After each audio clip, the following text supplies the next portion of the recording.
economic hitmen really have been the ones responsible for creating this first truly global empire. And we work many different ways.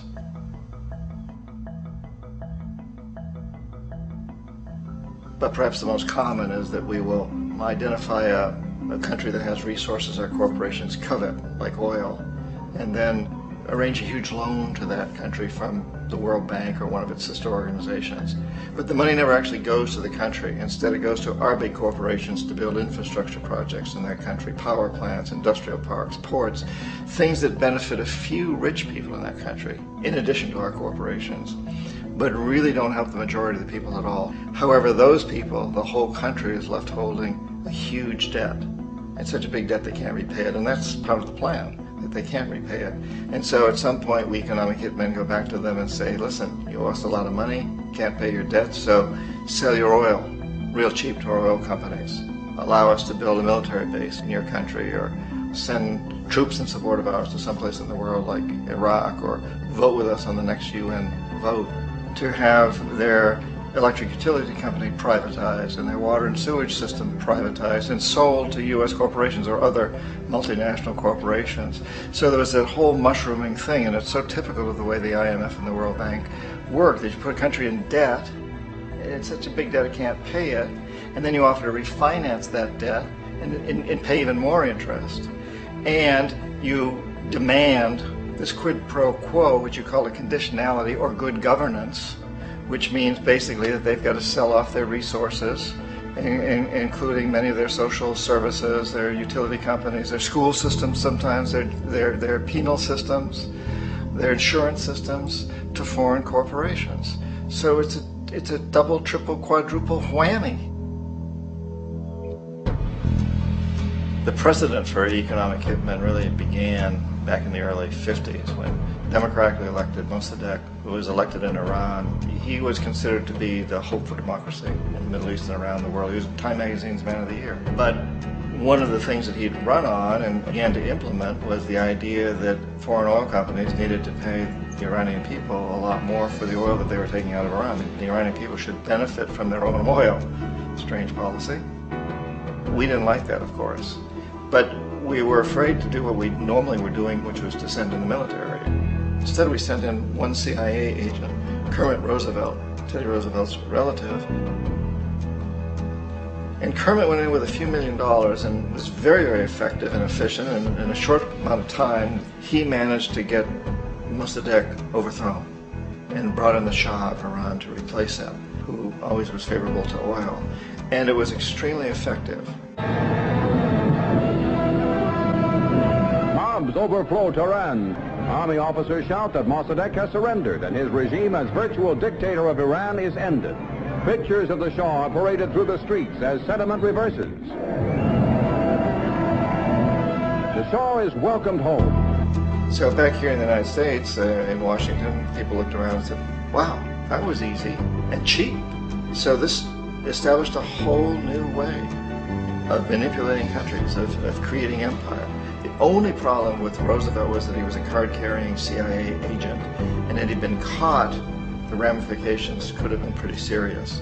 So very quickly at that point, the decision was made to use private consultants to channel the money through the World Bank or the IMF or one of the other such agencies, to bring in people like me who worked for private companies, so that if we got caught, there would be no governmental ramifications.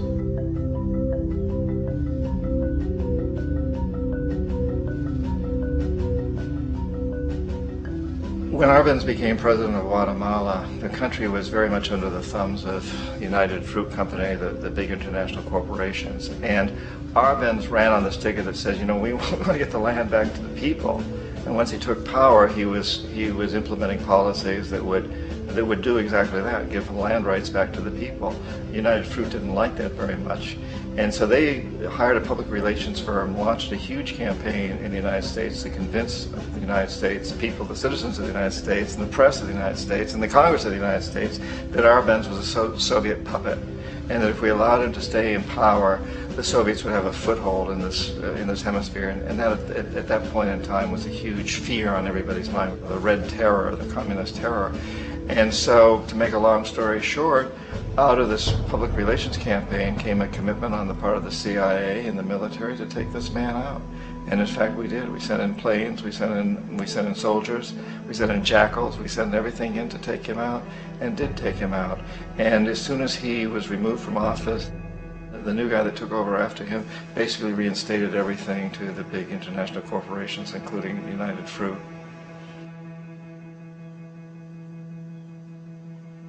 Ecuador for many, many years had been ruled by pro-US dictators, often relatively brutal. Then it was decided that they were going to have a truly democratic election. Jaime Roldos ran for office, and his main goal, he said, as president would be to make sure that Ecuador's resources were used to help the people.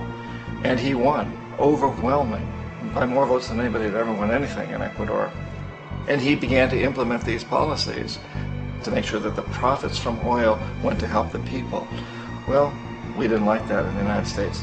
I was sent down as one of several economic hitmen to change Roldos, to corrupt him, to bring him around, to let him know, okay, you can get very rich, you and your family, if you play our game, but if you continue to try to keep these policies you've promised, you're going to go.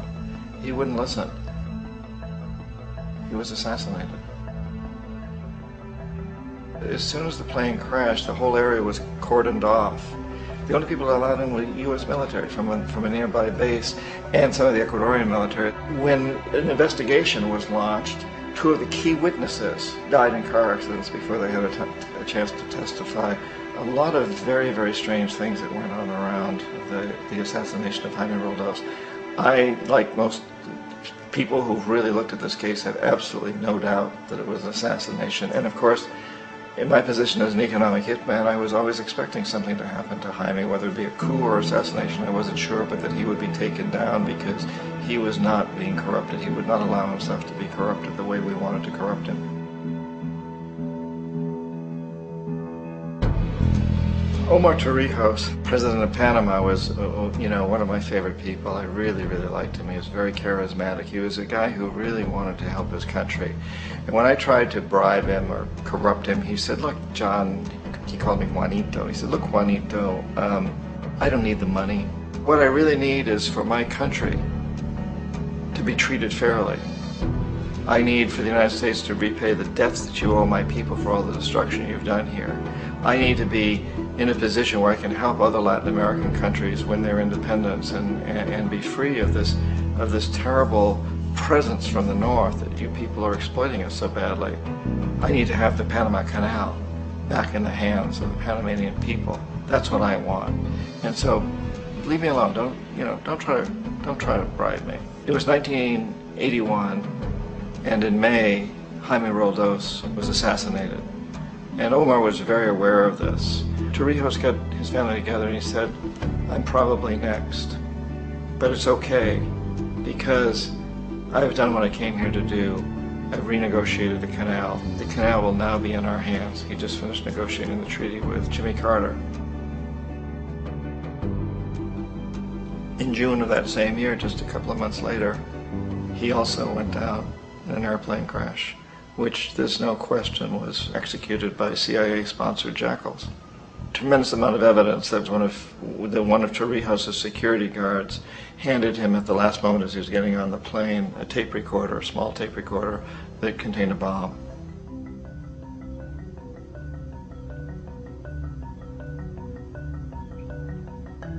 It is interesting to me how this system has continued pretty much the same way for years and years and years, except the economic hitmen have got better and better and better. Then we come up with, very recently, what happened in Venezuela. In 1998, Hugo Chavez gets elected president, following a long line of presidents who had been very corrupt and basically destroyed the economy of the country. And Chavez was elected amidst all that.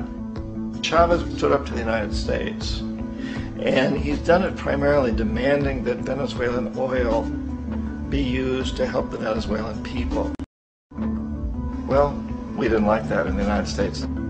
So in 2002, a coup was staged, which there's no question in my mind, and most other people's minds, that the CIA was behind that coup.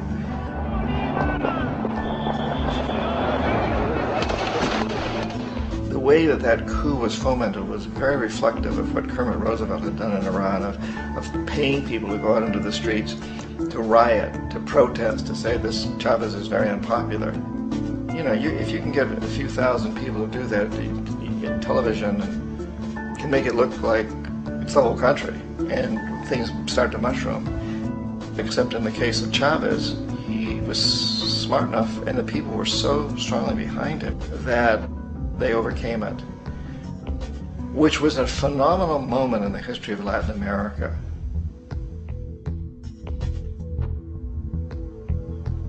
Iraq actually is a perfect example of the way the whole system works. So we economic hitmen are the first line of defense. We go in and we try to corrupt governments and get them to accept these huge loans, which we then use as leverage to basically own them. If we fail, as I failed in Panama with Omar Torrijos and in Ecuador with Jaime Roldos, men who refuse to be corrupted, then the second line of defense is we send in the jackals. And the jackals either overthrow governments or they assassinate. And once that happens and a new government comes in, boy, it's going to toe the line, because the new president knows what will happen if he doesn't. In the case of Iraq, both of those things failed. Economic hitmen were not able to get through to Saddam Hussein. We tried very hard. We tried to get him to accept a deal very similar to what the House of Saud had accepted in Saudi Arabia, but he wouldn't accept it. And so the jackals went in to take him out. They couldn't do it. His security was very good. After all, he had one time worked for the CIA. He'd been hired to assassinate a former president of Iraq and failed, but he knew the system. So in '91 we send in the troops and we take out the Iraqi military. So we assume at that point that Saddam Hussein is going to come around. We could have taken him out, of course, at that time, but we didn't want to. He's the kind of strong man we like. He controls his people. We thought he could control the Kurds and keep the Iranians in their border and keep pumping oil for us. And that once we took out his military, now he's going to come around. So the economic hitmen go back in the 90s without success. If they'd had success, he'd still be running the country. We'd be selling him all the fighter jets he wants and everything else he wants. But they couldn't. They didn't have success. The jackals couldn't take him out again. So we sent the military in once again, and this time we did the complete job and took him out, and in the process created for ourselves some very, very lucrative construction deals. We had to reconstruct a country that we'd essentially destroyed, which is a pretty good deal if you own construction companies, big ones. So, you know, Iraq shows the three stages. The economic hitmen failed there, the jackals failed there, and as a final measure, the military goes in. And in that way, we've really created an empire, but we've done it very, very subtly. It's clandestine. All the empires of the past were built on the military, and everybody knew they were building them. So the British knew they were building them, the French, the Germans, the Romans, the Greeks. And they were proud of it, and they always had some excuse, like spreading civilization, spreading some religion, something like that. But they knew they were doing it. We don't. The majority of the people in the United States have no idea that we're living off the benefits of a clandestine empire, that today there's more slavery in the world than ever before. And then you have to ask yourself, well, if it's an empire, then who's the emperor? Obviously, our presidents of the United States are not emperors. An emperor is someone who's not elected, doesn't serve a limited term, and doesn't report to anyone, essentially. So you can't classify our presidents that way. But we do have what I consider to be the equivalent of the emperor, and it's what I call the corporatocracy. The corporatocracy is this group of individuals who run our biggest corporations, and they really act as the emperor of this empire. They control our media, either through direct ownership or advertising. They control most of our politicians because they finance their campaigns either through their corporations or through personal contributions that come out of the corporations. They're not elected, they don't serve a limited term, they don't report to anybody. And at the very top of the corporatocracy, you really can't tell whether a person's working for a private corporation or the government because they're always moving back and forth. So, you know, you've got a guy who one moment is the president of a big construction company like Halliburton, and the next moment he's vice president of the United States, or the president who was in the oil business. And this is true whether you've got Democrats or Republicans in the office. You have the moving back and forth through the revolving door. And in a way, our government is invisible a lot of the time, and its policies are carried out by our corporations on one level or another. And then again, the policies of the government are basically forged by the corporatocracy and then presented to the government. They become government policy. So it's an incredibly cozy relationship. This isn't a conspiracy theory type of thing. These people don't have to get together and plot to do things. They all basically work under one primary assumption, and that is that they must maximize profits regardless of the social and environmental costs.